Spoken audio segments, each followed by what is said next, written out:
I would like to give a shout out to the Fupaa Lovers Lounge podcast. I enjoyed you guys for having me. Thank you again. It was a pleasure. Hopefully we can do this again. Welcome to episode 4 of the Fupaa Lover Lounge Show. This is your host, the Fupaa Man Lover, and I have right here Lady Ash. She talk about her life as being a model, so you might want to check it out. Enjoy, subscribe, and comment below. So let everybody know who is Lady Ash. Hello, everyone. My name is Lady Ash. I am a plus-size model. I've been modeling for about 6 years now, and I'm looking to do more with my modeling starting this year and later on. I'm actually rebranding this year. So I see you grew up in South Carolina. So how was it for you growing up? Growing up in South Carolina, well, I'm originally from Orangeburg, South Carolina. Not too big of a town. Everybody knows each other. And then I ended up moving to Columbia, South Carolina, which I had more fun in Columbia. So I like that. But now I reside in Baton Rouge, Louisiana. And I kind of like it here. It's quiet. And it gives me the same feel I had of home and being in Orangeburg. Kind of off to myself, and that's how I like it. Surrounded by a lot of water. It's peaceful. So what made you want to become a model? It's funny, actually. Growing up, I was always a heavier kid, and I would always get teased by my family. And a lot of people don't even pay attention. They'll just say little slick comments, not thinking, okay, you may hurt this person's feelings, but I just always grew up that caused me to grow up to be insecure and be self-conscious about how I looked until, I want to say between 2014 and 2015, a friend of mine, he just started speaking life into me, and I just took it full force in 2016, 2017. And that's when I was like, you know what? I want to model. I see women, they're really pretty, and I ended up reaching out to this one young lady. I used to follow her so much. Her name is Bakar Adams, and she's actually a plus-size model too, and I love her dearly. I ended up reaching out to her. She told me about a brand that she was a part of at the time called Cushions Plus Size. I actually missed the mark to become a model during that time, and then I ended up joining a year later. So it was actually good to get my feet wet and learn the business. Now that I've been doing it for so long, and now that I'm a part of Haas Modeling Talent out of Raleigh, North Carolina, on Antonio DeWar, I love it there because they actually teach you about, the plus-size community, teach you about the business side of it. Going into a lot of things, a lot of people just, take a lot of pictures and think, oh, well, I'm a model, and it's more to it than that. So when people come to me and they ask me, well, how can I become a model? My first question is, are you trying to do this for a career? Are you trying to make money, or are you doing this for leisure? Because those questions matter. And depending on what they fit in, I can put them with the right people. Because I don't want to waste nobody's time, and I don't want them to waste mine. So what would you say your purpose in life as a model? My purpose in life as a model? I wouldn't just say just as a model. My purpose in life is just to help others. That's what I am. I'm a big helper. Any way that I can help somebody, I'm going to help them. I don't care if it's the last dollar in my pocket or shirt off my back, shoes off my feet. That's just always been me. So were you influenced by seeing plus-size models on TV and magazines before you entered the modeling scene? It wasn't necessarily plus-size models. I was always a big fan of America's Next Top Model, the show by Tyra Banks. Yeah. So I always watched that, and it was this one season. I think it was season 5, and it was this short Dominican model, and I love her. Her name was Jasleen, and she ended up winning that season. She was on there before, but she didn't quite make the mark because she had a lot of stuff stacked against her as far as, her vernacular, with her being Dominican, her speech is different from us. And her height, me and her actually the same height, and I was like, well, if she can do it, I can do it. And she did this, one of her photo shoots she did, which was the photo shoot that actually helped her win. And I love that. So I still follow her to this day. That's what made me say, hey, you know what? Despite all my insecurities, my obstacles, my flaws, I'm special too. And just having other people pour into me, that just pushed me to start modeling. So your beginning stages, did you reach out to any models for assistance? If so, were they helpful at all? Yes. I reached out to, again, Vakar Adams, and then I ended up meeting, I call her my sister. She's my sister. She's my sister now. She's his family. Her name is Della Davis Butler. And I reached out to her, and me and her have been inseparable ever since. She has helped pave my modeling career. Like a big chunk of it, and I'm forever grateful for her. So, were you nervous at all when you got started? Yes. I'm one of those people, like, especially when, because I used to do a lot of group shoots before I started doing all my stuff on my own. I was with a modeling team called Cushing, South Carolina modeling team, and Della was actually the manager of that team. And every time we were going to do a shoot, I always get extremely nervous. Why? I don't know, because I always did exceptionally well. But I just always get super nervous, get butterflies, and then I'll call her and tell her I'm not coming.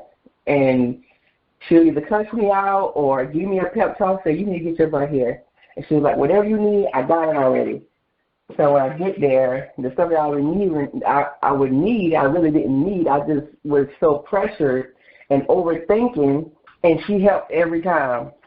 So I'm always nervous before I get ready to do something. I don't know why, because I guess I get something in my mind just telling me I'm going to mess up. I'm a stickler for perfection. Always been like that. Like, it just has to be right. If it's not right, I'm going to overthink it until, like, either one of my very close friends, they'll tell me, hey, calm down. It's okay. We talk it out, breathe, keep going. So in your own words, like, what would you say to females that would like to get in the modeling field but feel insecure about themselves? I would say it all depends on, who's your tribe. Like, I had to find my tribe. And what I mean, like, my tribe is find people who are like-minded like you. Surround yourself with people who are going to pour into you the way you want to be poured into, or pour into you the way that you pour into others. And I have my soul tribe, and I love them. Because if I'm dealing with something, I can get them a quick call, hey, I'm feeling this way today. And we pray about it. We talk about the issue, and sometimes the issue is not even that big. As far as the insecurities, that always comes with loving yourself. If you got to write it out, sometimes you just need a good cry. But if you got to write it out everything that's great about you. Then on another sheet of paper, you write out the things that you don't like. Now, the things that you don't like, go within and see if there are some things that you can change yourself. If there's stuff that you really can't change, pray about it and let it go. And I know it's not that simple, but self-care is everything. You got to build your self-esteem. Like, nobody's going to be able to tell you how you feel about yourself, because sometimes people are cruel. You just got to start loving on yourself a little harder, and then it'll come easy. So what type of model would you consider yourself as? Runway, fashion, pinup? I'm a versatile model, and the reason why I say I'm versatile, I've done pinup. I've done boudoir. I've done fashion shows. I've done publications, so I can pretty much do it all. Any range that a photographer asks me to get into, I can get into character. It's no problem. I'm comfortable within me. I'm comfortable in my surroundings. So whatever they ask, it can be done. So how often do you update your portfolio? I don't update my portfolio as often because when I do shoots, I make sure I have enough material that cover me maybe 3-4 years. Like, I still have material on stuff that I shot in 2017, 2018. So to be honest, I don't have to even do any more shoots to put out more material, but because I am who I am, I like to do different stuff, and I have different ideas, so I choose different photographers for different things. Like, I have 2 publications coming out. One is going to drop this fall, and the other one is going to drop next year in January. Also, I'll be in 2 shows in the fall, so it's just, I kind of just put myself out there to do different things. Therefore, if anything happens, I'll still always have extra footage that I can use. So can you explain what it was like being in front of a camera for the first time? Okay. Being in front of a camera for the first time, it was nerve-wracking. I actually went to a model boot camp. The model boot camp was all day. We were supposed to be there at a certain time, so I got there. At the end of the night, we had a fashion show. That would be our first fashion show. And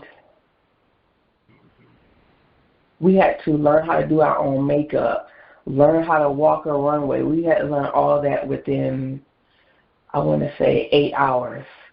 But we did it. It was a really good show. And I want to give a shout out to Nayati Baker and Trina the Doll. She actually did great with teaching us how to model walk. She's really good. And Della Davis Butler for helping be the glue of the show to make sure everybody was in the right place at the right time and make sure everything ran smoothly. So it was really good, but I was definitely nervous. But when you get in front of, I'm sorry. No, you go ahead. Oh, what I was going to finish saying was, when you get in front of that camera, you just kind of got to own it.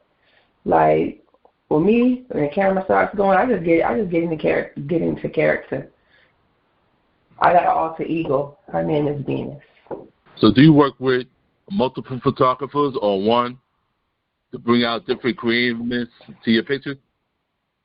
I work with multiple photographers because every photographer is different. Everybody has their own style, and I choose certain photographers for certain things because I know that they're going to shoot me the way I want to be shot, depending on what body of work I'm doing at the time. So how important is it for cameramen and the models to be on the same page when it's time to take photos? It is very important because if y'all are not on the same page trying to convey what idea you're putting together, it's going to look a mess, and it's going to be a mess. And also, when searching for the right photographer, a lot of people just like to get with a photographer because they have a camera, and a lot of these people are not qualified to take pictures. They don't know what they're doing. A lot of people just buy a camera and say, oh, I'm a photographer, and, I can do this, and I can do this, and I'm going to charge you this, and I'm going to charge you that. I would say, just me, a good photographer is going to cost anywhere starting price from $350 on up. And that's just if you want good quality pictures. And I'm not, it's no slight to nobody that's starting off. But for me, from what I've experienced in the last 6 years, when you are willing to spend a good amount of money, your pictures, the quality is going to show. When you want to go a cheaper route, it's a different quality. That's just that. So doing a photo shoot, is it hard to stay still when posing? If you're just learning if you're just becoming a model and you're learning how to pose, I would say do your research on posing first, or take a model boot camp, which is what I did. Because you always want to perfect your craft. You always want to be doing something different. You don't want every picture looks the same. You don't want to have all your pictures looking like somebody else or similar to what somebody else is doing. So I would say always perfect your craft. Always work on it. So like you at home, stand in the mirror, do some poses in the mirror, and you'll figure out, okay, I look good at this angle. Okay, the light hits my eyes perfectly in the sun at this angle. Like, you'll learn these things if you take the time to perfect what you're doing. That way you and the photographer can always be on one accord and say, hey, I look good in this light. Can you bring out my features? You communicate. If y'all don't communicate, you'll never be on the same page.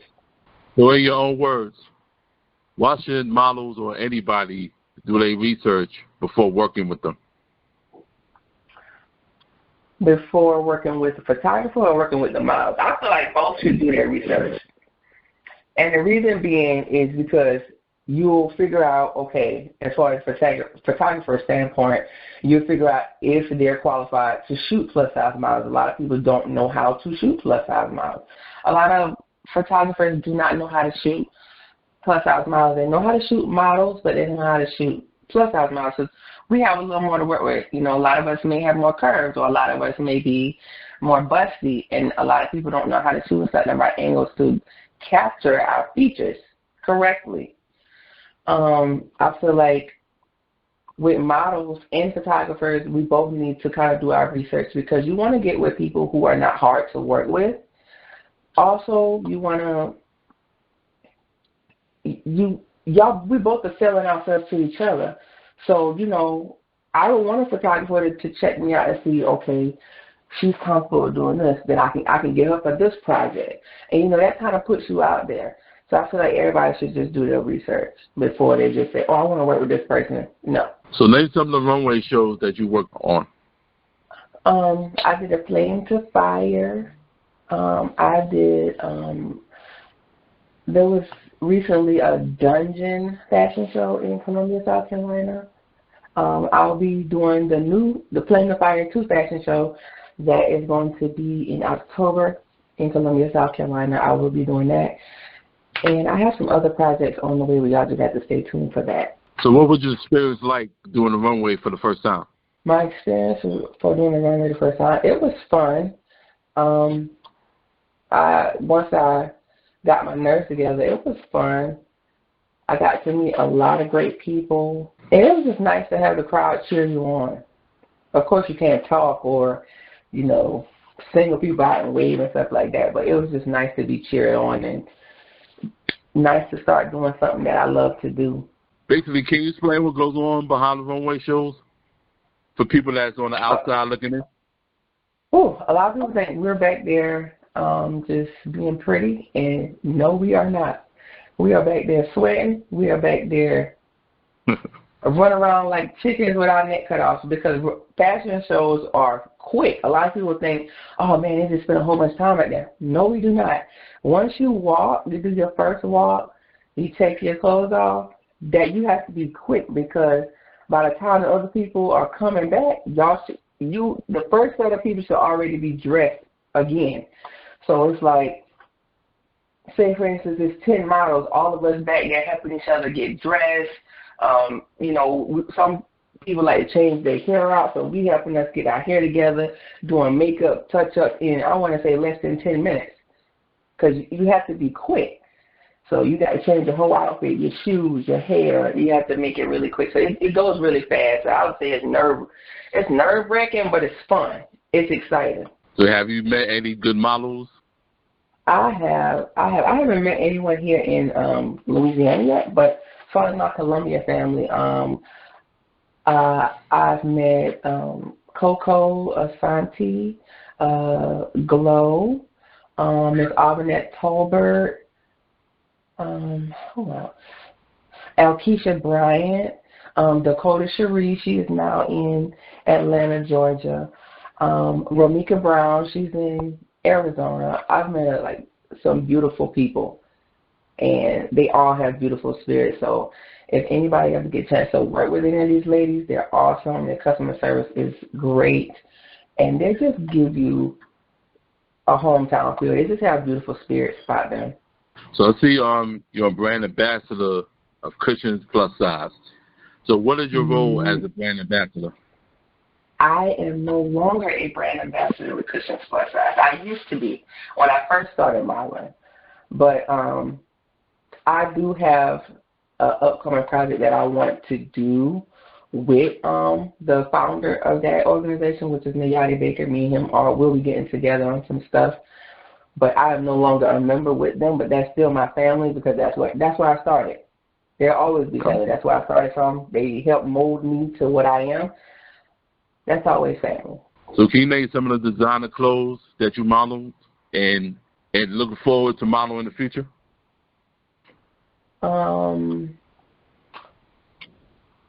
I was supposed to be in a show in Raleigh, North Carolina, and model some pieces for LaVincent, but I was not able to make that. But as far as my Colombian family, I always model for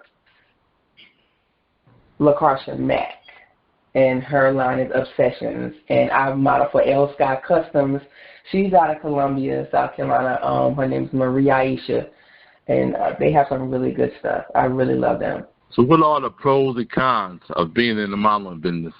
Pros, you get to meet really nice people.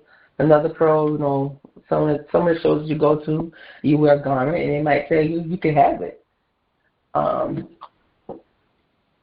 Other pros, you get to network and get yourself out there. You learn the business, and if you're really good, you can really take off. Cons is you got the weirdos that come in your inbox and be like, just say the craziest things that you could think of. And that's one thing I don't like. So my block button has been working steadily for the past 6 years. See that there's more BBWs get involved in the business more. Does that excite you? It does. It does excite me, but I want people to get into it for the right reasons and not the wrong reasons.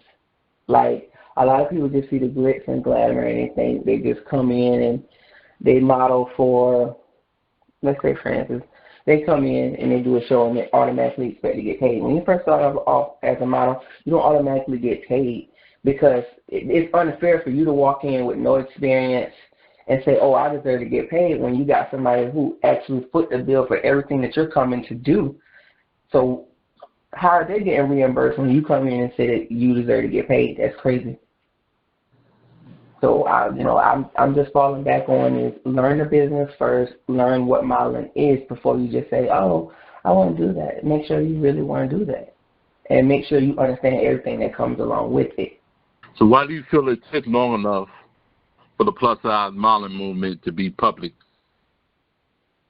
I don't feel like people. To be honest, if we're gonna be brutally honest, people don't really pay attention to plus size models. Like it has to be a fad for everyone else until other people jump on the bandwagon. But I feel like this has always been beautiful, curvy women everywhere, but people never really just paid them any attention. But now, now that it's mainstream, everybody wants to pay us attention. So what would you like to see more in the plus size community? Plus size community, more people working together. A lot of us don't work together. I know in South Carolina, it's a lot of models I never even met.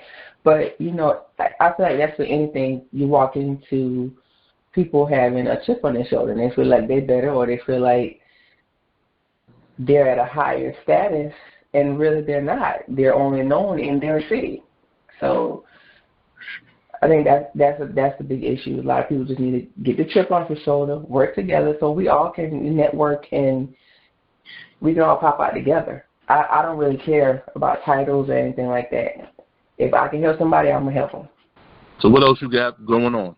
Well, I'm actually gonna do when I say I'm gonna do my publications. I have two calendars coming out. I can't tell you what type of calendar they are just yet, but I have two calendars coming out, one in the fall, and the other one's probably going to come out for January, so it'll be for the entire 2023. But if y'all follow my social media handles, then you will see a snippet of some of those things. So how can people get in contact with you? They can get in contact with me via, I have two model pages on Facebook. One is named Love Lady Ash. That's my personal Facebook page, but it's also my model page too. And then I have an actual model page called Lady Ash. And I thought we reached on Instagram at RESPECTTHELADY, all lowercase. Any advice for models that need guidance that's trying to get in the business? If they're trying to get in the business, I am starting model consultations, so they can contact me on Facebook or via Messenger, or they can contact me on my Instagram. I'm actually going to put my business phone number on my page, so if they want to talk or if they just have simple questions, that I could probably help them and refer them to the people they need to be. Any shout-outs? Any shout-outs? I want to get a shout-out to Della Davis Butler because I love her. She's awesome. A shout-out to Antonio DeWar and Shauna Fitzgerald. They are the tag team for Haas Entertainment, which is what I'm a part of. I also want to give a shout-out to all my family and friends that tuned in. And I want to give a shout-out to Jared Andrew Williams. May he rest in peace. That is the person that pushed me to love me a little more and love myself and helped me to want to take my modeling career to the next step.